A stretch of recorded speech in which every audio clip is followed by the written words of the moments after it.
कमालच झाली. ह्या अशा का निघून गेल्या? मला जरा विचित्रच वाटतंय काहीतरी. काय माहित काय झालं त्यांना.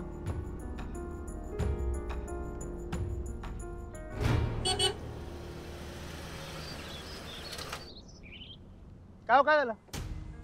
त्या त्या गद्रेबाई आल्या होत्या. कोण गद्र? तुम्हाला गाणं शिकवायला येणार होत्या ना त्या गद्रेबाई? हा हा हा, मी त्याच्यासाठी आलो गडबडीने तुम्ही म्हणला म्हणून. त्या आल्या आणि निघून गेल्या आता अचानक. निघून कशाला गेल्या? का? काही कळलंच नाही मला. मला म्हणाला घरून फोन आला होता, काहीतरी प्रॉब्लेम झालाय आणि अचानक निघून गेल्या. होय काय? मग येतील की परत? नाही ना, त्या म्हटल्या मला नाही जमणार गाणं शिकवायला आणि फोनही करू नका कधीच असं म्हटल्या. बरं झालं मग. तुमच्या वाजून खोकला गेला बघा. मी तुम्हाला आधीच म्हणलो होतो उगाच या भानगडीत पडू नका. येऊ नाद काय आपल्याला नको. तुम्ही काय तुमचा हेका सोडायलाच तयार नाही. गाणं बिणं काय होणार नाही हो माझ्यानं. देवाचा संकेत आहे असं समजा. हे काय होणार नाही. ते आता कळेलच. मॅडमनी आज निर्णय द्यायला हवा. त्यांनी जर नाही दिला ना तर मी जाऊन त्यांना विचारेन. पण आज कळायलाच हवं काय.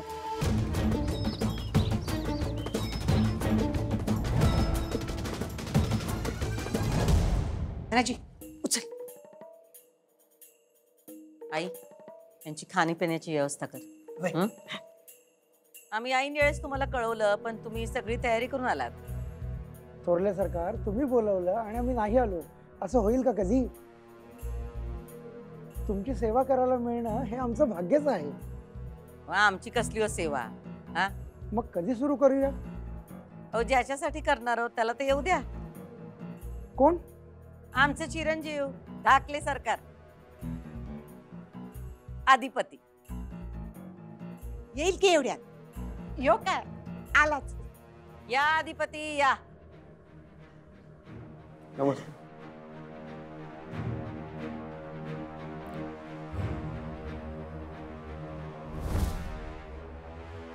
100 वर्ष आयुष्य आहे तुम्हाला. आत्ताच तुमचा विषय झाला आणि तुम्ही हजर.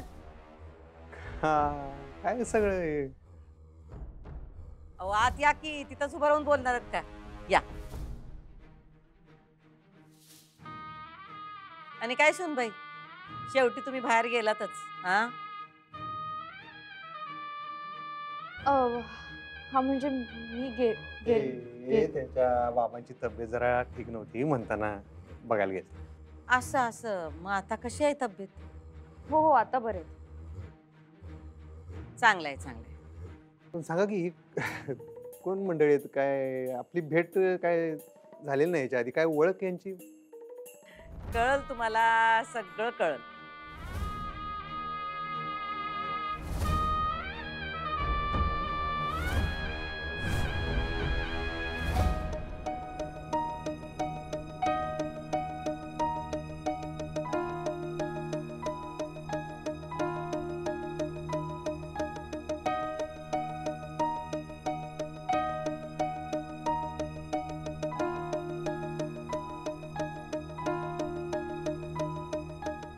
धनाजी, हे आवाज कसले येते तेवढे? कोण आले? कोण माणसं आहेत माहिती नाही. थोरल्या सरकारने बोलवले. अच्छा जा.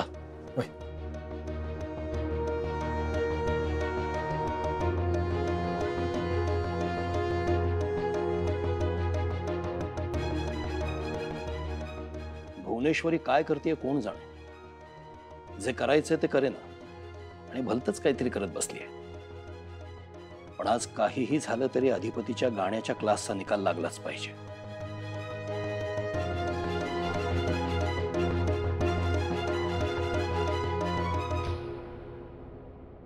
अहो तुम्ही दोघे असे उभे का? बसा की बसा.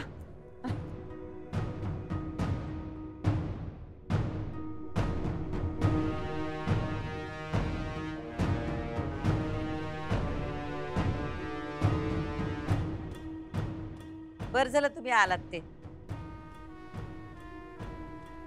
आम्ही तुम्हाला बोलावणं धाडणारच होतो. या. बरं ऐका की, लई सस्पेन्स ताणू नका की. सांगा की काय विषय आहे? बुवा. हो आलोच.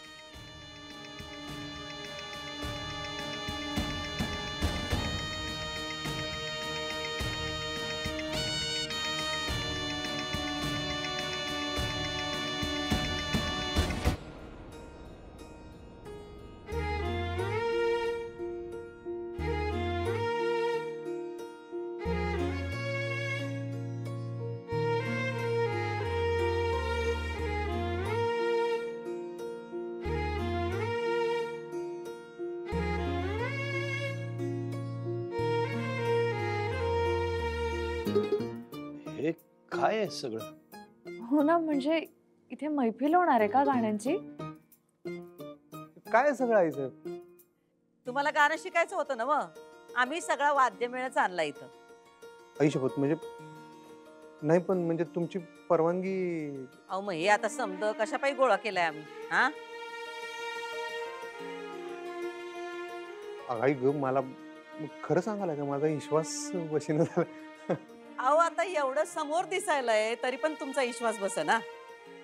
असं नाही, पण हे असं अचानक कसं काय? आधिपती, तुमची इच्छा आहे ना मग गाणं शिकायची, मग शिका की. असं कधी झालंय का तुम्ही एखादी गोष्ट आमच्याकडे मागितली आणि आम्ही तुम्हाला ती दिली नाही? आमचा जीव आहे हो तुमच्यावर. आम्ही तुमच्या सगळ्या इच्छा पूर्ण करणार, तुम्हाला काय हवं ते देणार.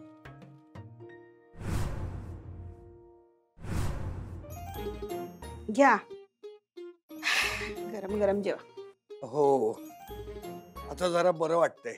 हो ना? अक्षरा येऊन गेली ना, तिचा प्रसन्न हसरा चेहरा बघितला ना की बरं वाटतं बघ. खरंय हो. पण पोरीचं नशीब बघा ना कसं आहे. ज्या घरात ती पडली आहे त्या घरातल्यांचं आणि शिक्षणाचा 36चा आकडा आहे अगदी. तरी अशा परिस्थितीमध्ये तिने अधिपतींना शिक्षणाची गोडी लावली आणि आता गाणं शिकवतीये. ते सगळं खरं आहे ग, पण भुवनेश्वरी मॅडमना ते पटेल का? त्या परवानगी देतील? उगाच ह्या मुद्द्यामुळे त्यांच्या घरात वादाची ठिणगी नको पडायला. हो नाही हो, नाही म्हणजे असं काही नाही होणार. तुम्ही नका असे विचार करू. हे बघा, सगळं चांगलं होईल. नसत्या शंका नका आणू बरं मनात. आणि तसंही अक्षरा जे ठरवते ना ते ती पूर्ण करूनच दाखवते, हो की नाही? तेही आहेच म्हणा. खाओ तुम्ही, नका विचार करू. घ्या बरं जेवा. अक्षराला फोन करू का? नाही, जेवतो मी.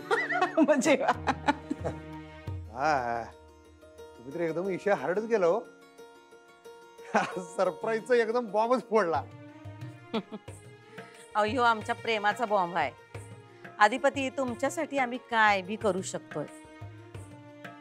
लई प्रेम आहे आमचं तुमच्यावर. आमचं आईचं काळीज आहे हो. अधिपती, एखादी गोष्ट आमच्या मनाला पटत नसेल पण ती जर तुम्हाला हवी असेल तर आमच्या मनाला मुरड घालून आम्ही ती करणार.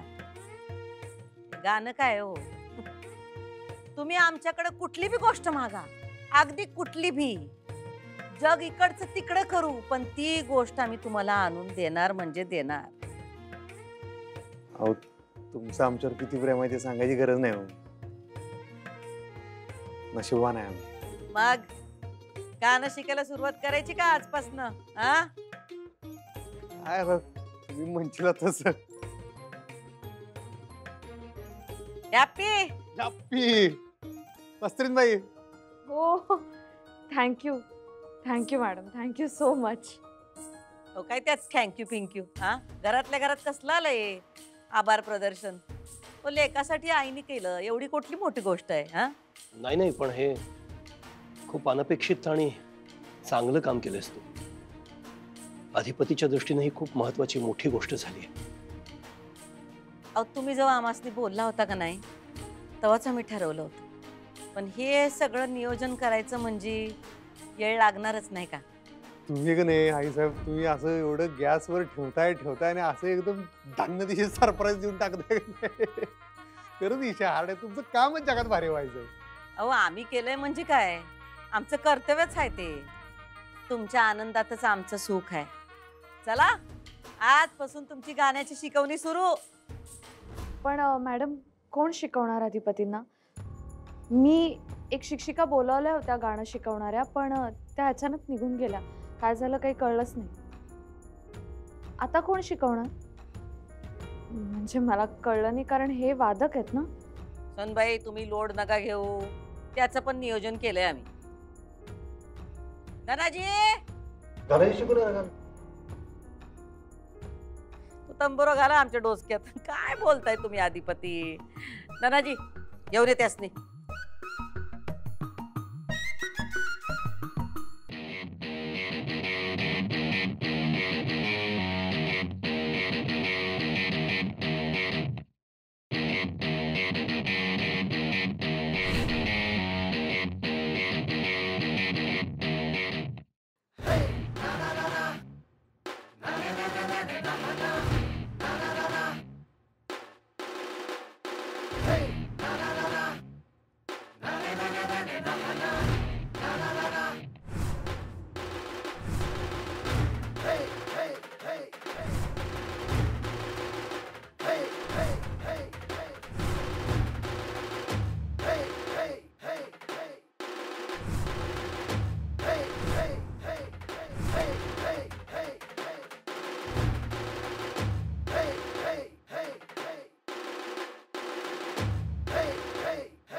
काय हो, बरं वाटतंय ना आता? हो, हा. बरं वाटतं. बर. अक्षरा येऊन गेली ना तेव्हापासून जरा तरतरीतपणा आल्यासारखं वाटतंय. हो ना. आपलंही कसं आहे बघा ना, एका मुलीचं असं सगळं सुरळीत सुरू झालेलं आहे, काही काळजी नाही. आणि दुसऱ्या मुलीची काळजी काही संपत नाही. तिच्याशी कसं बोलावं, तिला कसं समजून सांगावं तेच कळत नाहीये हो मला. खूप विचित्र वागायला लागली आहे इरा. बघ ना ग, अगं किती वाजून गेले, अजून आलेलं नाहीये. तिला जरा फोन ला. अहो काय, काही सांगायचं नाही, काही कळवायचं नाही, सगळं आपल्याला गृहीत धरायचं अगदी. बरोबर, मी तुम्हाला गृहीतच धरते आणि अजून काय करते मी? करेक्ट. काही काम करत नाही. मला मान्य, मी वाईट आहे. इरा अगं शांत हो. का शांत होऊ मी? सांगा ना. आई एकदा तरी माझ्याविषयी चांगलं बोलते? अगं तू संधी दे ना तसं बोलायची. माझी इच्छाच आहे चांगलं बोलण्याची, पण तू तशी वेळ तर येऊ दे ना माझ्यावर. तू वागतेस कशी माहितीये का तुला? तू एकदा तरी विचार केलायस आई की मी असं का वागते? माझ्या प्रॉब्लेम्सचा एकदा तरी विचार केलायस तू? तुझे प्रॉब्लेम्स ताईकडे बघ. कितीही अडचणी आल्या तरी त्यातनं ती मार्ग काढते आणि तिला जे योग्य वाटतं ना ते ती करून दाखवते.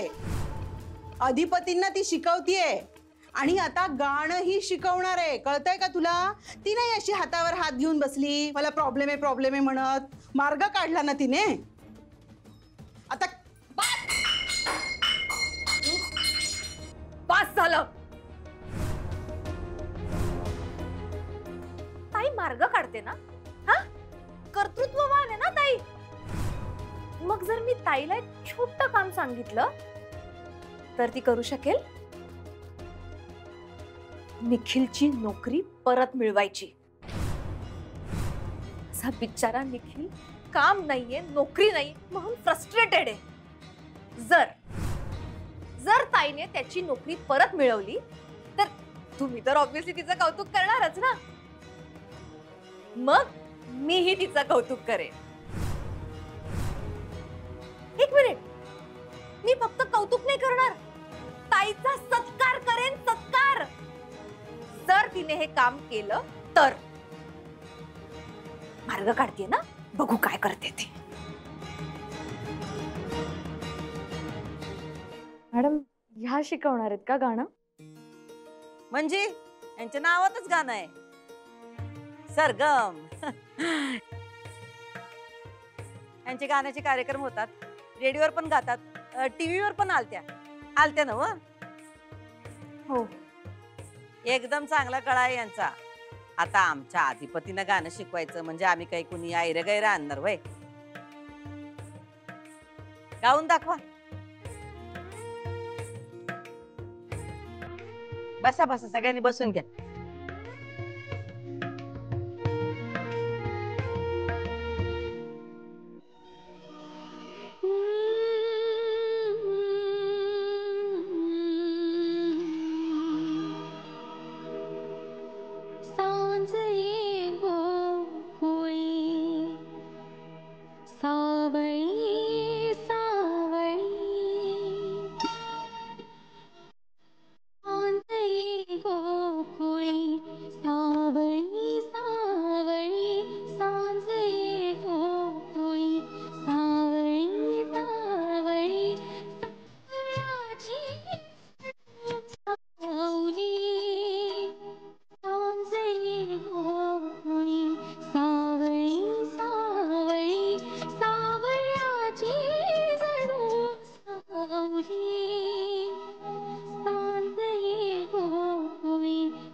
खरंच वा वा वा वा वा, काय गाणं म्हणला तुम्ही.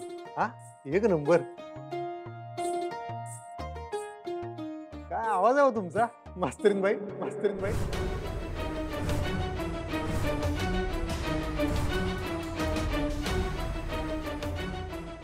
मास्तरीन बाई? तुम्हाला नाही यासनी म्हणलं, या उठल्या. अहो मास्तरीन बाई म्हणजे आता या गाणे शिकवणार म्हणजे मास्तरीन बाई असं या अर्थानं म्हणलो. खरंच एक नंबर आवाज आहे. हा आईसाहेब एक नंबर वाटलं. तुमचा काय हात आहे राव तबल्यावर, एक नंबर. काय बोटे फिरतात तुमची पेटीवर.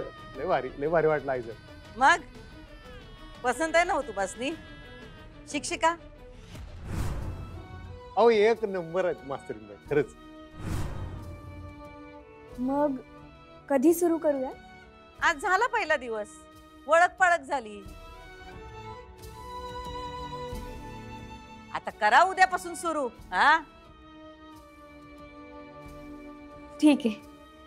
आणि तुम्ही अजिबात काळजी करू नका. मी तुम्हाला तुमच्या कलानं शिकवेन. आता आमच्या कलानच घ्यायला लागणार आहे तुम्हाला. आम्हासनी गाण्यातलं काही ढेकळं कळत नाही. आता येणे आपलं हरभऱ्याच्या झाडावर चढवून ठेवलं म्हणताना आम्ही आपलं घोड्यावर चढून बसलोय. डोंट वरी, मी आहे ना. अहो अधिपती, त्यांचं कामच आहे ते. त्या तुम्हाला बरोबर तयार करणार.